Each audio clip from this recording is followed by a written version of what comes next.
Magandang araw, guro at kamag-aral. Ang babasahin natin kwento ay ang masipag na si Bruno. Ang alaga ni Mang Bitoy na kalabaw ay masipag.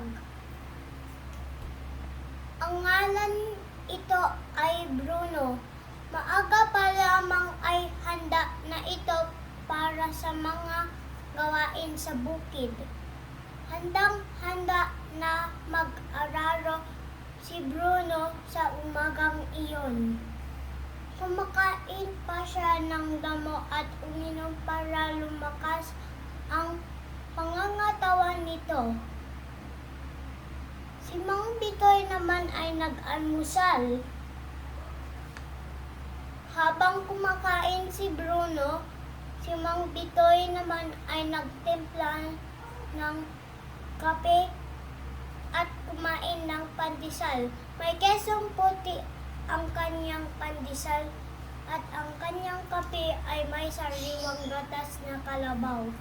Pagkakain ay lumakad na ang mag-amo at pumunta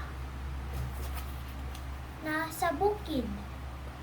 Nagsimula ng mag-araro ng dalawa.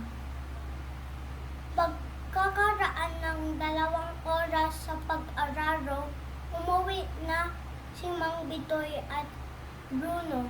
Tinapik ni Mang Bitoy si Bruno at sabay sinabing, "Salamat sa tulong mo."